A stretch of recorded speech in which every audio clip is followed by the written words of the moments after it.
Hi folks, welcome to episode 28 of my 59th minute FPL podcast.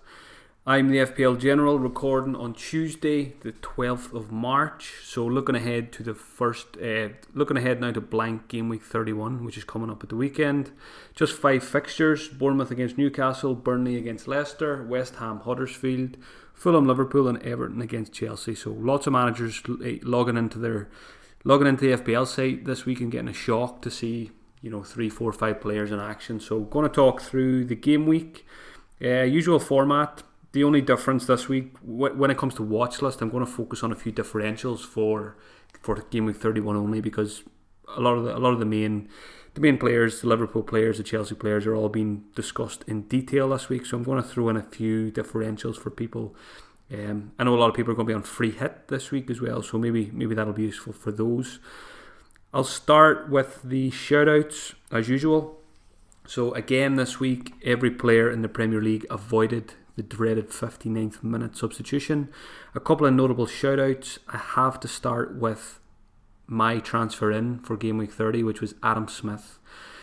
Substituted in the 43rd minute because of injury and missed out on Bournemouth's clean sheet. So every player I touch, I just break them. So listen carefully for the transfers I'm planning this week, and you should probably just avoid them the way I've been destroying players this season. So I benched Adam Smith, so I wasn't really too frustrated about that. I would have been if I played him and missed out on the clean sheet, but thankfully I didn't. But it is annoying because it leaves me a player less now for blank 31. A couple of other shout-outs, notable mentions for the West Ham lads. Felipe Anderson, another player of mine, substituted at half-time, 1 point. Disaster. I seen a stat this week. His last shot on target was on January 2nd. So that tells you all you need to know about Anderson and why on earth do we have him in our teams. I'm probably going to keep him for 31 because I'm a glutton for punishment. Lanzini and Mark Noble as well both came off after 57 minutes. So notable mentions for those two, and hopefully next week we'll have a few players hitting the 59 minute mark to get a few mentions. Obviously there's half the amount of games that there is as usually this weekend, but I'm sure someone will go close. Moving on now to a brief review of game week 30 because I don't want to dwell on it too much.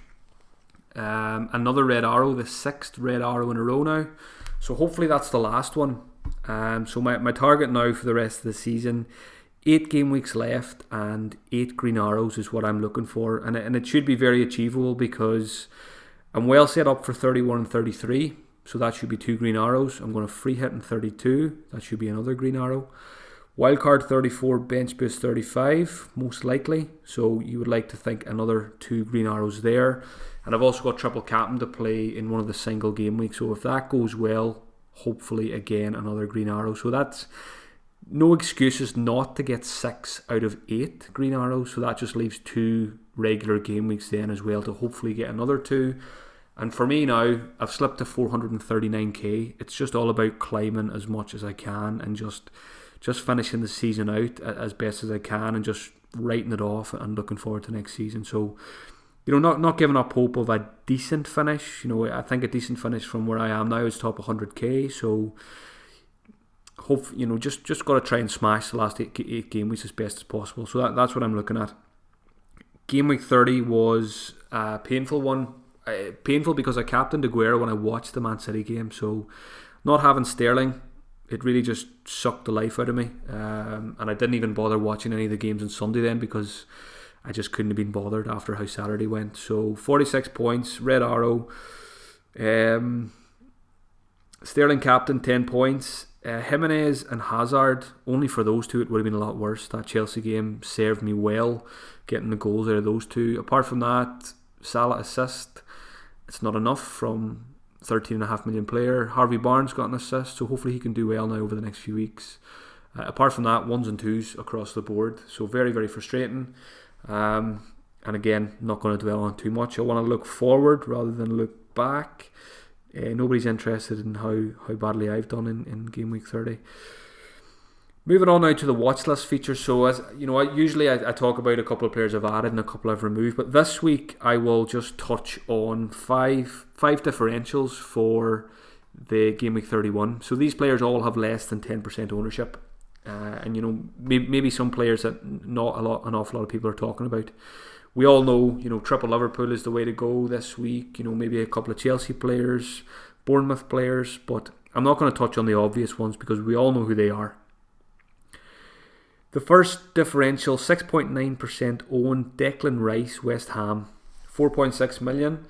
He scored in game week 29 and he hit the post in game week 30. So he's shown, you know, he's doing a lot more attacking than he was earlier in the season.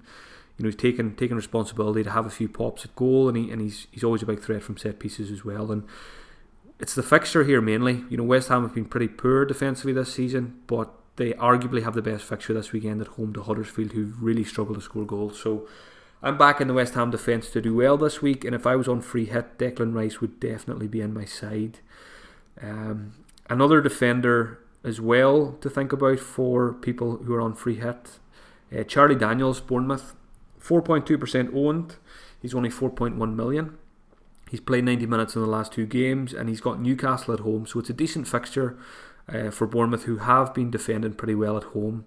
And again, they picked up a clean sheet last weekend as well. So Daniel should be pretty safe now, especially with Adam Smith injured.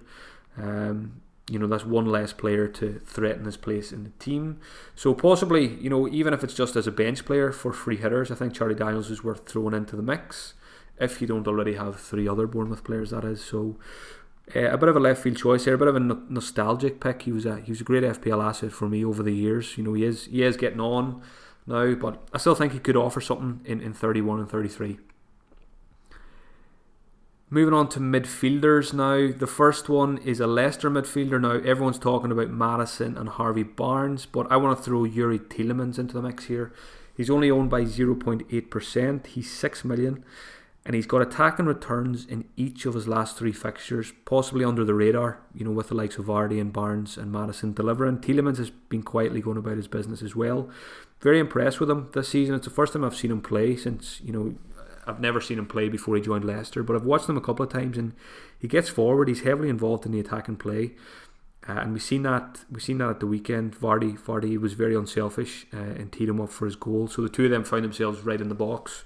You know, the two furthest players on the pitch for Leicester. So I do like Tielemans. You know, maybe if you don't fancy Maddison or you don't fancy Barnes, you could take a punt on Tielemans for the blank game week. I think he could do well.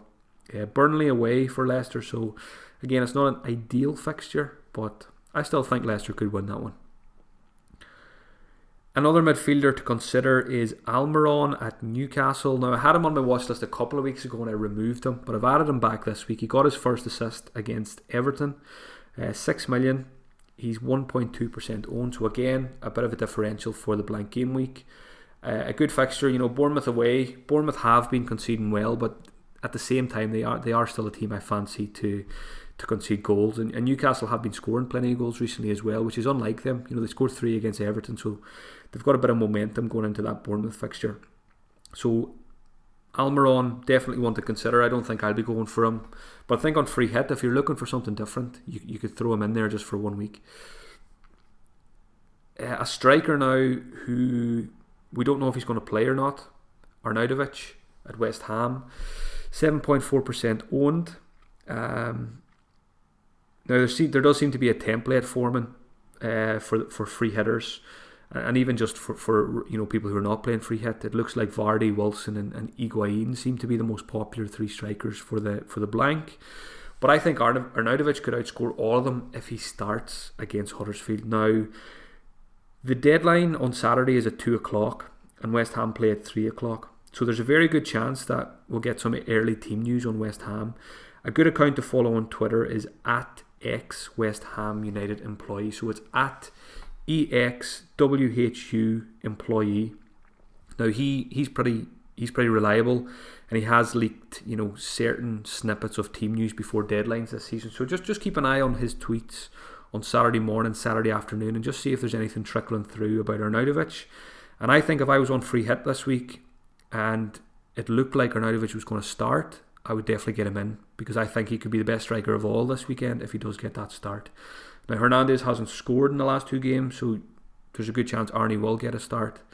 But again, it's early team news really what you're looking for there. It's probably too risky to go for him if there is no team leaks. So one to keep an eye on. So keep an eye on that Twitter account as well. Very, very, very, very reliable this season. Don't know what happened to me there. Choking on my words.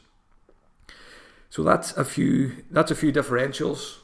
Sounds like I'm losing my voice here. I feel like I'm getting a bit of a sickness coming on. So it seems to be arriving right mid podcast. So hopefully my voice can hold up for the rest of this. Moving on now to some questions from Twitter. I put out a tweet this morning for a few. I'm just going to have a drink of water here because this is getting ridiculous. First question came in from David Strum. Which Chelsea defender to go for Game Week 31? He mentioned, or possibly even Emerson, the left back. So I'm not overly keen on Chelsea defenders for this week. I can see Everton scoring, but at the same time, I think if I was on a free hit and I had cash, I think Azpilicueta is probably the one I would look to. He's impressive. There's always assist potential there. David Luiz remains a very good option as well. And Emerson, I would probably stay away from Emerson. It just feels too risky when Alonso could easily come back in. It just feels like a risk that's not worth taking when you can get someone like Luiz or Azpilicueta who are pretty nailed on to play. So I put a free hit squad together for the Fantasy Weekly podcast, which I recorded with James hopefully tonight sometime as well. So be sure to check that one out. And in that free there's Ham defence, Fabianski, Rice and Diop as well, and then Van Dijk. So I think if I was on free hit, I would probably avoid the Chelsea defence and go Hazard and possibly Higuain, but maybe just Hazard. Chelsea don't fill me with confidence, and I think that Everton fixture could be trickier than people are making out to be. Yes, Everton were very poor against West Ham, throwing away a 2-0 lead, but they had been decent recently. They got a 0-0 draw against Liverpool, and they beat Cardiff pretty convincingly as well. So Chelsea could frustrate. Everton could frustrate Chelsea this weekend. So I'm not lukewarm on the Chelsea defence. But if I had to choose one, Azpilicueta. Next question came in from Deep on Rocks. Is it worth a -8 for Fraser and Hazard? Now this is a manager who's going to free hit in 32. He mentioned that in the tweet. So I'm going to throw in another question as well here from Daryl B. No, sorry, it wasn't from Daryl B. It was from various people just about hits in general for the blank game week.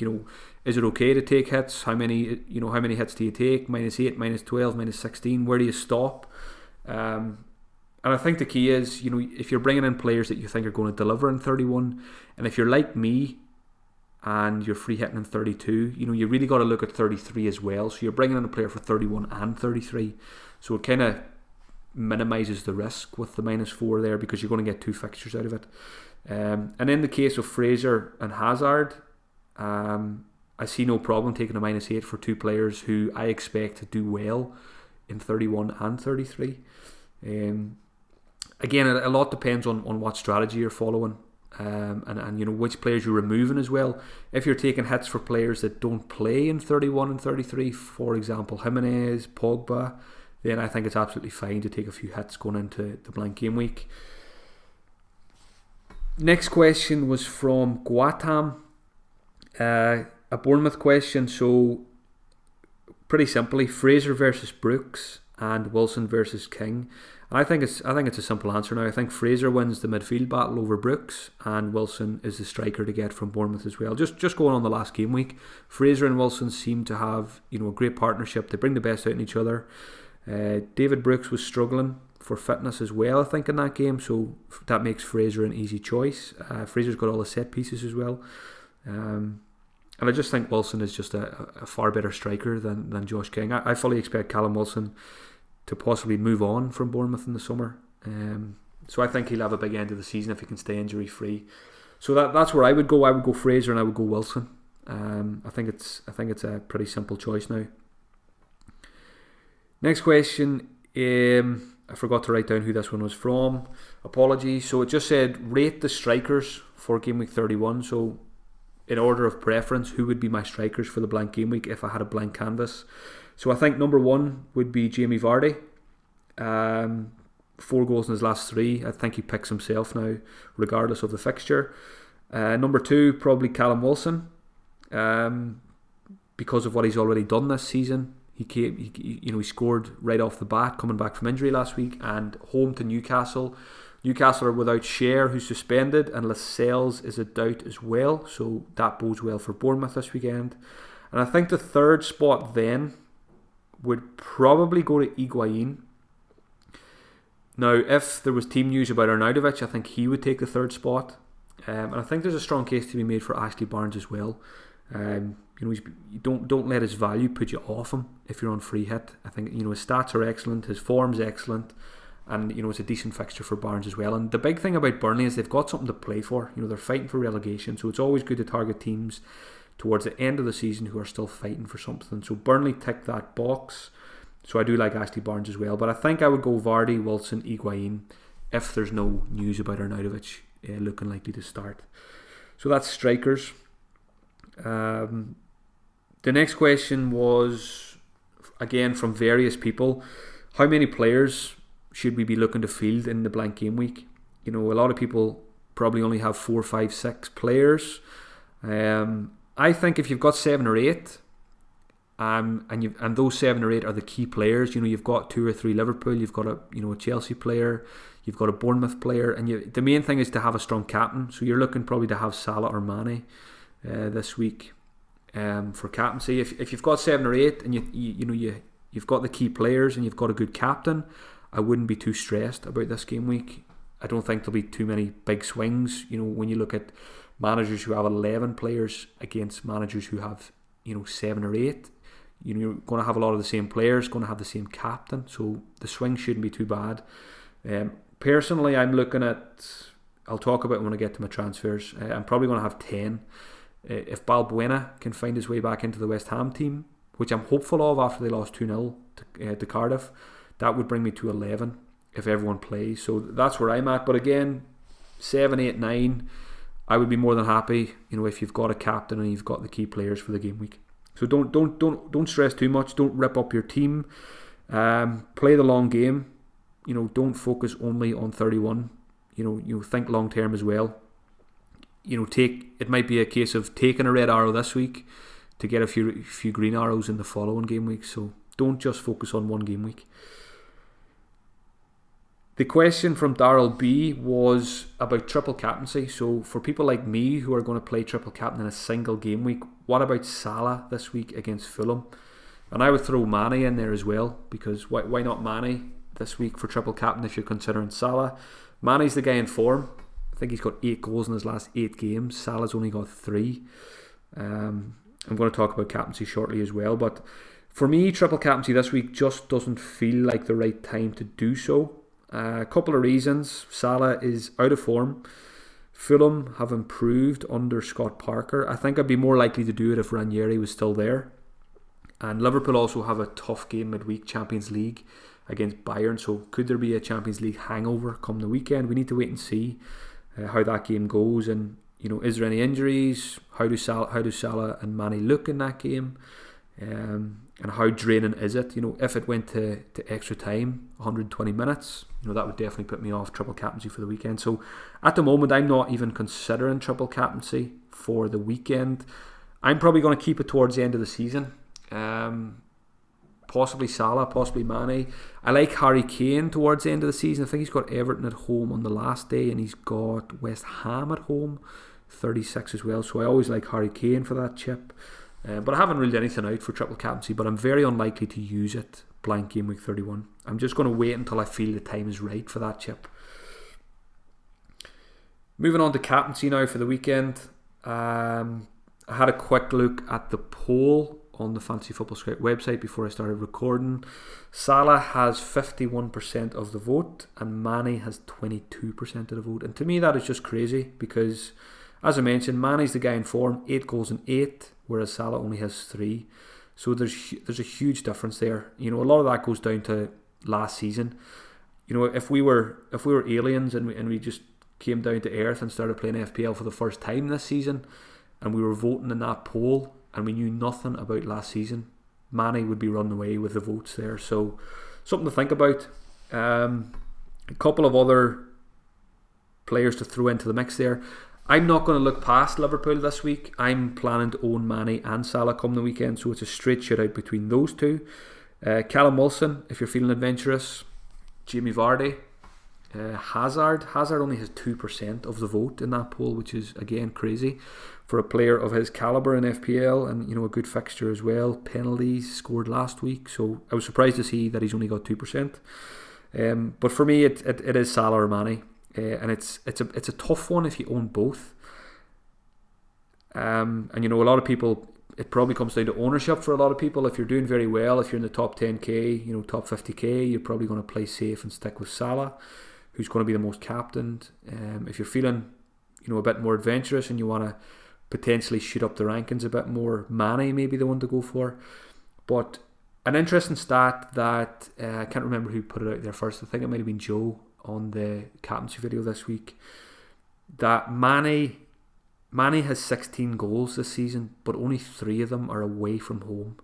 So that does worry me slightly about giving Mane the armband, and we know he's very hot and cold. So I think I'm probably going to stick with Salah, and there's a bit of nostalgia in my Salah pick as well, because as I mentioned a few times, I've got very fond memories last season. St. Patrick's Day last season, March 7th, go blank game week. I captained him that week, so it's fallen again. Liverpool play St. Patrick's Day again this season in a blank game week against Fulham. So I think Mo Salah for me. I think he'll get the armband. I think, yes, he's been frustrating, but as I always say, he hasn't become a bad player overnight. He's getting the chances, and before long he'll start putting them away, and it could well be in this game. So I think Salah, Mane, it comes down to personal preference, how you want to play it.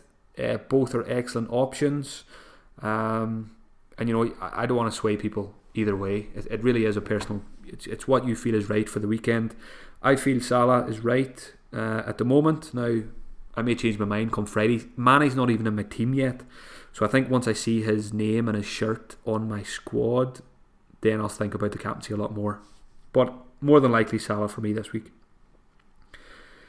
Moving on now to my transfers for the weekend. Now I've got 2 frees, and most likely what I'm going to do is Aguero out for Jamie Vardy, Kamara finally out for Callum Wilson, and probably Pogba out for Mane as well for a -4. Now I'm not really too worried about team value. I'm not really too worried about losing Pogba either, because he's a highly owned player, and if I'm going to climb the rankings, I'm going to have to try and find a few differentials. So I don't think money's going to be an issue. Free hit 32 either, because I'm unlikely to have Liverpool players for that game week, so it'll be easy to get Pogba back in for that one if I want them. So the way I'm looking at it is Pogba doesn't play 31 and 33, Mane does, so -4 there. I see no issue with that one. So apologies in advance to anyone who owns Vardy, Wilson or Mane, because we know what happens when I bring in players this season. So maybe if you haven't made your transfers yet, maybe it's best to avoid Vardy, Wilson and Mane. Wilson in particular, because we know what happened. He's already trolled me early in the season. He does his little salute every time he scores a goal, so maybe when I get him in, the goals will dry up. So interested to see what happens there. So those transfers mean I'm going to probably keep Felipe Anderson reluctantly, but again, just because Adam Smith, and without Adam Smith, Balbuena may not play, so I've got less players than I would have hoped for game week 31. So that's probably a factor in me keeping Felipe Anderson, and it's the fixture. It's Huddersfield. If it was any other fixture, I think I would have sold Felipe Anderson, but just going to keep him and hope for the best. So that's me for 31. Hopefully you found this podcast useful.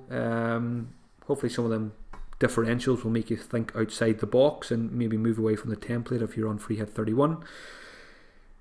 A couple of things to note before I finish. I want to give Mark Southerns a shout out, who has moved to first place in the Elite 64 mini league. I think he's probably going to move to top of the Hall of Fame as well, as far as I know, this week. So keep an eye out for that. Mark has moved into the top 1k overall. So Andy O'Dowd has been in first place for a long time, so he's slipped to second place now. So it'll be interesting to see if Andy can wrestle that back from Mark before the end of the season. And there's quite a few people in the chasing pack as well that could still win the Elite 64. So interesting to see how that one plays out. Myself in Elite 64, I'm really struggling. I was having a look at it before I started recording. I'm in 55th place at the minute, and I need to finish 50th to avoid relegation. And even though there's only 5 places in that, there's 51 points. I need to make up 51 points to avoid relegation. Az is sitting in 50th at the minute. He had a great game week. I think he got about 90 points. So the big battle against relegation is on. There's a lot of big names around me as well, so it's going to be very, very hard to avoid relegation. But again, that's one of my targets for the remainder of the season, is to make up that 51 point gap. So I'm sure people will be watching closely to see how that goes. Something else I want to mention is Elite Syrian Fantasy, the Norwegian version of FPL, which starts on March 30th. So I'm going to give that a go for the first time this season. It's the same developers that make the site as FPL, so it's a very familiar interface, very similar rules. The only differences are there's different chips, and there is a different bonus point system as well. So the bonus point system is actually awarded by the commentators on the games, as far as I know. So looking forward to giving that one a go. And if you're interested, it falls nicely. It starts on the 30th of March, so there's an international break. So we've basically got 2 weeks to do a crash course in the Norwegian league, and get familiarised with some of the players and get a team together for game week 1. There's actually a double game week in game week 2 in that as well, so that'll make things more interesting at the start of the season. If you're interested, if you're going to play it, I've set up a mini league. The code is 10130 -2390. I'll tweet that out a few times as well before March 30th.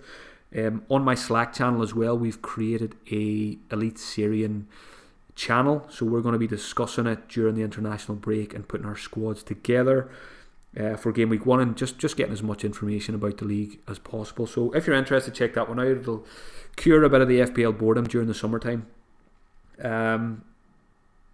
Something else as well, as always, I'll be taking part on the Fantasy Bet Grand Weekend tournament this weekend. You can check that out at fantasybet.com.